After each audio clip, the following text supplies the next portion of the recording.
So today I'm here with Bennett and Grayson, back to where it all started just a couple weeks ago.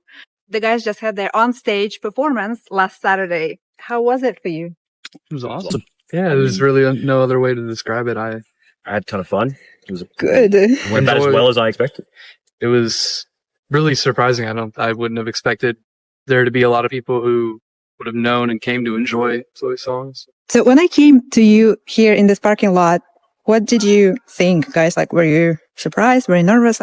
I'd say we were just as surprised as you were, because I think I've gone playing those songs forever, and then only one time has someone ever recognized them. And so for it to be in Mebane, not like the big city, Cary or Raleigh or wherever where someone recognized it, for it to be Mebane, I was like, Russians exist in Mebane? Yeah, I know. It was really odd. Hilarious. To be honest, I was worried we were about to get into a complaint. That's why you walked over your kids. That's what you thought when I came? At first it felt interrogative. I was like, uh-oh. She was like, how do you know those songs? I'm like, are we in trouble? We gotta get made fun of for not playing them good enough or something? How did you meet? I met him. We have a mutual friend who invited us to go to a Megadeth concert, and we were both there hanging out, and just from meeting, like both of us hanging out with this mutual friend, like a couple of times, we became friends ourselves, and then found out we both play instruments and wanted to just kind of get together and play some stuff. So we had our first rehearsal probably last year. Wow. Yeah. That's impressive. Roughly. But the thing about the rehearsals is that they were very few and far between. Both of us have pretty tight schedules with work and school. Mm-hmm. And then it sucks on our free days. It's like raining, so you can't, you can't actually go out and practice. Mm-hmm. How old are you? I'm 16. I'm 17. Most kids of your age don't even know who Tsoi is. How Tsoi found you? How did it happen? So I was on the internet a lot, about probably around middle school. And I think I was doing a project, a research thing for, I think we were doing the Cold War. And part of that's the Soviet-Afghan War. And there was, I was looking at public opinion for it and found music based on it made by soldiers and anti-war people or people who are anti-war. And one of them happened to be Tsoi's Gruba Krovi. Hi. Yeah. Do we have to redo that? We have a fan club. Do you know them? Yeah. Okay. That's my best friend. Okay, cool. Is there any specific song of Tsoi that hits different for you? Spokojna Noc. Spokojna Noc for him, and I guess now me, because that's the song that started it all.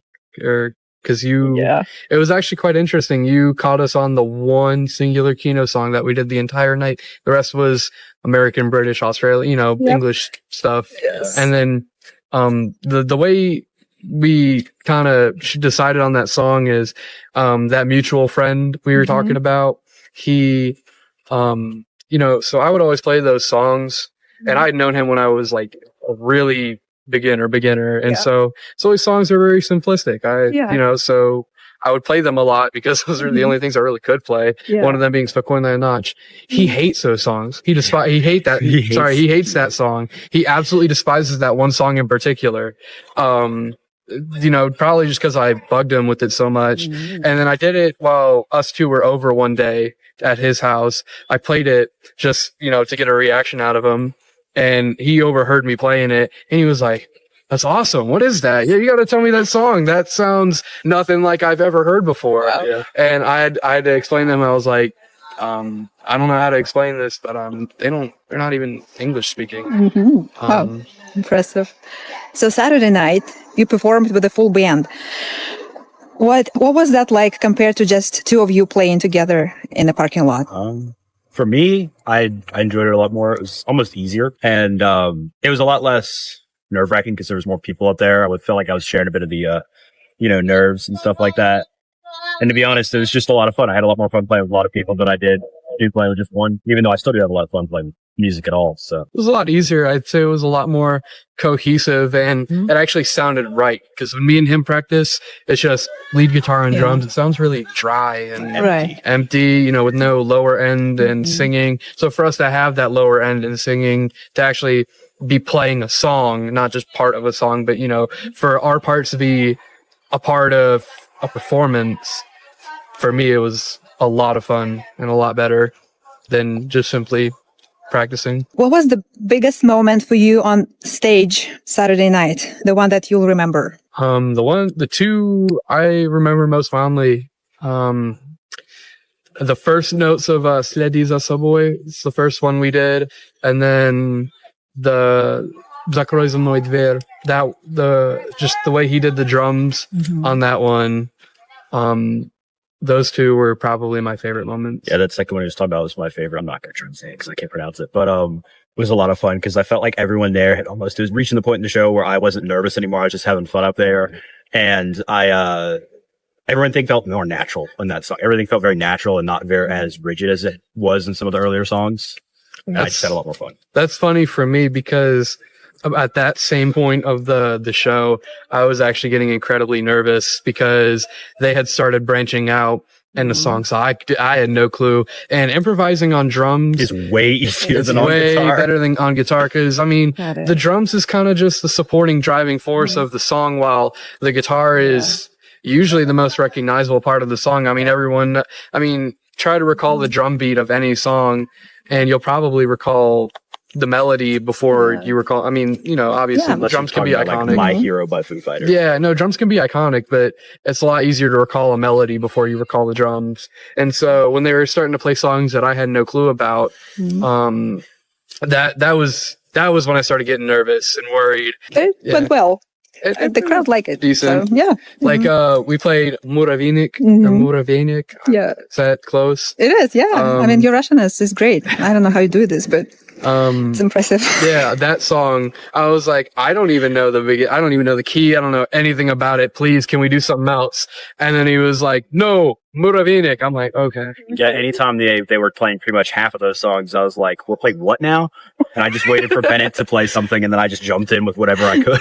That's funny. I had to walk up with him and point to him which song they were talking about and stuff like that, because I don't know anything about the words or anything like that, so I'm just trying to memorize the shapes. It was quite funny and ironic to me because back in the 80s, the guitarist Yuri Kasparyan, he was kind of dragged around not knowing any English with, Joanna Stingray, especially when he was in the United States. He just didn't know anything. And it was really funny to me because now I'm in a venue where everyone's speaking Russian, all the songs are in Russian. I have no clue what's being said. All I can do is just kind of understand what the songs are and play the songs. So when it's really interesting, I was like, yep, no clue what you're saying. I hope you're saying nice things about me. Yep, me too. And then there was that one time when he was announcing all our names and then he just says, I just hear my name get dropped, a spotlight comes on me and everybody clears out of the way and I'm like, wait, what am I supposed to do? Yeah. You speak universal language, the language of music that, everybody can understand, and that's amazing. The crowd Saturday night, did they surprise you? Did you expect anything different? How was it for you? We expected them to be standing, but that was it. It was still actually like a pretty sizable crowd. That one was kind of surprising, walking up on stage and then seeing like people, like lots of people here to see us perform. Yeah. That was a little bit jarring. Obviously we handled it. We knew what to do, but that initial like, wow, there's a crowd here for us. And they paid to come see us play stuff, which I thought was, that was a little more nerve wracking than any other show I've ever done. It's not coming to see us. They're coming to see Tsoi, but we're the ones that are, facilitating the Tsoi. Exactly. So what's next for you guys? I mean, for right now, we'd love to actually play more Kino one day because it's a lot of fun. I mean, we both enjoy it. It's good music. I enjoy spreading the message. I think Tsoi had a very universal message that should probably be spread a lot more, only because his circumstances. See, the thing about music is when money gets involved, it becomes really disinteresting. And Tsoi's circumstances being in the USSR, where you could not profit off of that whatsoever, and you were doing it for the love for the music. I think that's a message that should be pushed a lot more. I don't think art should be done because you want to profit off of it. I think art should be done because you like doing the art. And so that's what I enjoyed most about spreading Tsoi's music and playing it. But yeah, as you said, I think what's probably next is, on top of that, we kind of want to try to start making our own things. And that's kind of what we've been trying to do for a while. But it kind of just caught us on the one time we were playing Kino. Amazing. Like at the end of that rehearsal, we started writing our first song. It was kind of fun. So we're trying to branch out and write our own stuff and, dude, reach out for pretty much any opportunity we can get at this point. I'll take anything. I enjoy playing music, so I'm just here because I love playing, and I'll play pretty much anything. So if someone's watching this and they are a teenager playing music in a parking lot somewhere, what would you tell them? Ignore the noise complaints, I guess. Yeah. We had the police called on us later that night. Yeah, that night you saw the police come. No, in all seriousness, be respectful. You don't need a bad name for yourself yet, at least in that regard. Have fun with the music, of course, and don't take for granted your only outlet to be able to play it. If it's a parking lot, like in our situation, where, both of our houses are off limits and this is the only place where we can go to actually play together, don't take that for granted. And, enjoy your music. Like, don't stop just because somebody tells you to. Like the worst thing you could do with music is stop doing it. I think music is an amazing thing to have in anybody's life, and an instrument, something that can go with you your entire life. So I think stopping is actually the worst thing you could do for yourself if you enjoy music. Yes, thank you so much. Is there anything else you would like to share today? Tsoi. Tsoi. Thank you so much, Say guys. the same thing.